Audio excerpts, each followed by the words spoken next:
19 September প্রথম আলোর একটা নিউজ আমি কোট করছি, সেই জায়গায় দেখলাম ঢাকা বিশ্ববিদ্যালয়ে ছাত্র রাজনীতি থাকবে না, শিক্ষক রাজনীতি থাকবে না, কোনো কিছুই থাকবে না। এবং যে ব্যক্তি এই ডিসিশনটা মিডিয়াকে জানাচ্ছে তার নাম হলো নিজামুল হক ভুইয়া।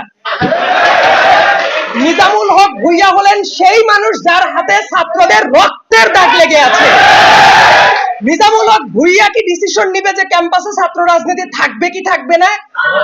একটা দেশে এবং এই ঢাকা বিশ্ববিদ্যালয়ে যদি গণতন্ত্র থাকে, যদি নতুন একটা বাংলাদেশ বিনির্মাণ হয়, নিজামুল হক ভুইয়ার নামে ক্রিমিনাল অফেন্সের চার্জ আনা উচিত ছিল।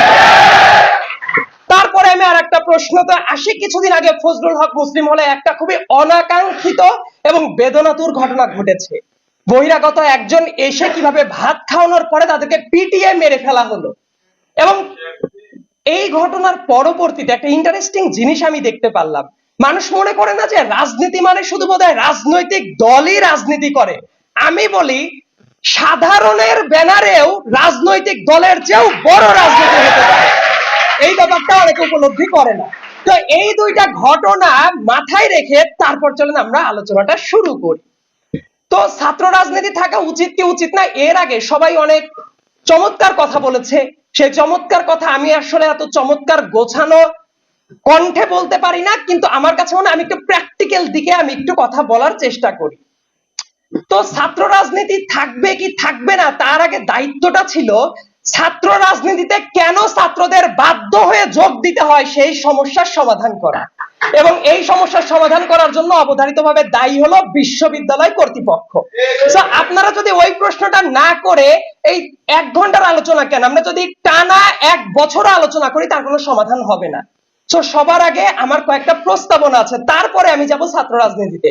নাম্বার 1, এই বিশ্ববিদ্যালয় পরিপূর্ণ আবাসিক বিশ্ববিদ্যালয় হতে হবে। ঢাকা বিশ্ববিদ্যালয় এমন অদ্ভুত এক বিশ্ববিদ্যালয় যে জায়গায় কর্মচারীদের বাসভবন থাকে বিশ্ববিদ্যালয়ের প্রাণ কেন্দ্রে, এবং সেই বিশ্ববিদ্যালয়ে নারীদের 2টা হল থাকে মূল ক্যাম্পাসের বহু বাইরে। এবং ছাত্রদের রাজনীতিতে আসার কারণে ফার্স্ট ইয়ারে প্রত্যেকেই যারা বসে আছেন প্রত্যেকের ফার্স্ট ইয়ারের প্রথম 2টা দিনের কথা চিন্তা করেন। মনে হবে রাজনীতি কেন করার দরকার, কারণ আপনার ন্যূনতম মাথা গোজার একটা ঠাঁই দরকার। আমি চাই এই বিশ্ববিদ্যালয়ে আসার আগের থেকেই যখন কেউ চান্স পেয়ে যাবে সে জানবে তার নামে একটা সিট এন্টাইটেলড, এবং সে ওই সিটে উঠবে। এই জন্য কোনো ভাইয়া, কোনো আপু, কোনো টিচার কারো দালালি করতে হবে না। এবং এই আবাসন ব্যবস্থার সমাধান করা জরুরি। তারপরে আরেকটা ব্যাপার জরুরি, একটু আগে কথা উঠেছিল যে 1973 সালের বিশ্ববিদ্যালয় অর্ডার। আমার কাছে মনে হয় আমি আইনের ছাত্র হিসেবে যখন ওই অর্ডারটা পড়েছি এর ভেতরে এত অসামঞ্জস্য আছে, এই জায়গাটা অবশ্যই চেঞ্জ করা দরকার। ডাকসু ইলেকশন এবং হল সংসদ ইলেকশন অবশ্যই হতে হবে, তবে এটার গঠনতন্ত্র পরিবর্তন করে। কারেক্টলি একজন পয়েন্ট আউট করেছে একটু আগে, কারণ যে প্যাটার্ন আছে ওই প্যাটার্নে কোনো সমাধান আসা পসিবল না। এবং ডাকসু ইলেকশন যেটা হবে, আমি ব্যক্তিগতভাবে মনে করি এইটা কোনো দলীয় প্যানেল থাকা উচিত না। এইটা হওয়া উচিত ইন্ডিভিজুয়াল প্যানেলে ডাকসু ইলেকশন হওয়া উচিত। এরপরে আমি আরেকটা জায়গায় আসি। অনেকে মনে করেন যে দলীয় রাজনীতি কি থাকবে নাকি থাকবে না। এর আগে গুরুত্বপূর্ণ প্রশ্ন হলো, পৃথিবীতে রাজনীতি বন্ধ করা গেছে এমন কোন নজির কোথাও কি আছে? দেখবেন ছাত্র দল নাই, ছাত্র লীগ নাই, শিবির নাই, ছাত্র ইউনিয়ন নাই, কেউ নাই, কিন্তু লাল দল, নীল দল, গোলাপি দল, সবুজ দল শিক্ষকদের ভেতরেই আছে। সেটা ছাত্রদের ভেতরেও দেখবেন কেউ একজন ব্যানার নিয়ে দাঁড়াবে সাধারণ শিক্ষার্থী, কিন্তু মনে মনে তার থাকবে ও আমার তো ওই এজেন্ডা বাস্তবায়ন করতে হবে। এই সমস্যাটার সমাধানের জন্য একটা কারেক্ট গাইডলাইন, যেটা যদি ছাত্র রাজনীতি থাকতে হয় তাহলে ওই গাইডলাইন গুলো ঠিক করতে হবে। এটা কারা ঠিক করবে না? সাইদ আব্দুল্লাহর মতো এক্স স্টুডেন্ট ঠিক করবে না। কারা ঠিক করবে না? বহিরাগত কেউ ঠিক করবে না। ঠিক করা উচিত এক্স্যাক্টলি তাদের যারা ক্যাম্পাসে আছে এবং যারা ক্যাম্পাসে রাজনীতি করতে চায় অথবা করতে চায় না। মানে আমাদের ছাত্র রাজনীতি নিয়ে সবচেয়ে বড় আক্ষেপের জায়গাটা কোথায় জানেন? যারা ছাত্র রাজনীতি করতে চায় এদের একজনেরও ছাত্র হিসেবে বয়স নেই। ছাত্র রাজনীতি যদি থাকতে হয় তাহলে আমার সবচেয়ে যেটা গুরুত্বপূর্ণ একটা প্রশ্ন, আপনারা যদি পিআরও খেয়াল করে দেখেন, ছাত্র রাজনীতির যে দলগুলো আছে এইগুলো আসলে মূল দল স্বীকার করতে চায় না। এগুলো কিন্তু অঙ্গ সংগঠন না।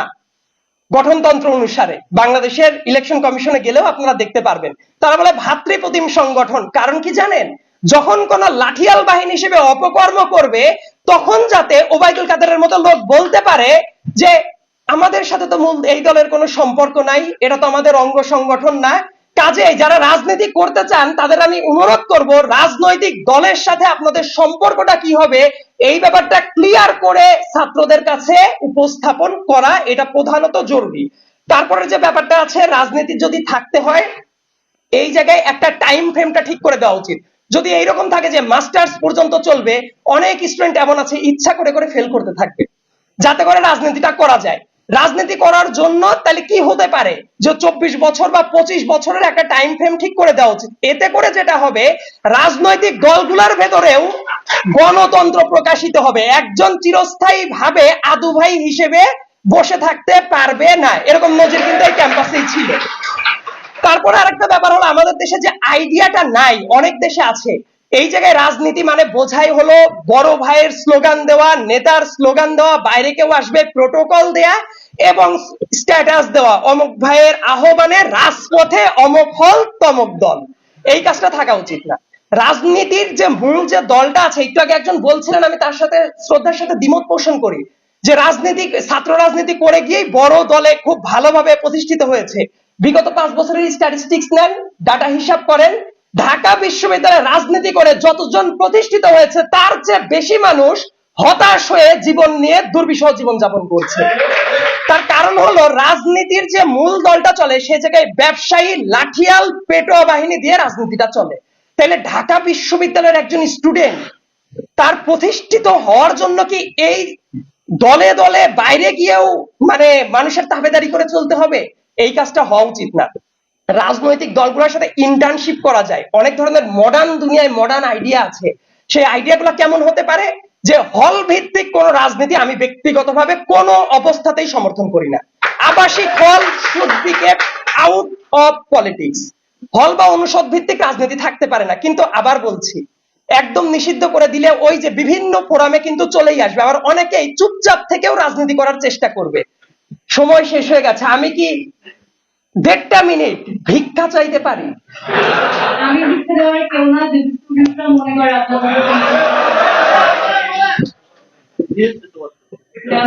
অসংখ্য ধন্যবাদ।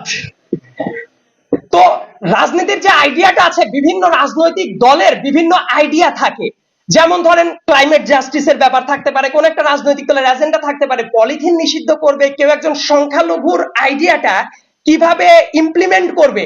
এই জায়গাগুলোতে এখন যেমন সবাই একসাথে বসে আছে, এই আইডিয়াগুলোতে এক একজনের কিন্তু এক একটা মতামত আসবে।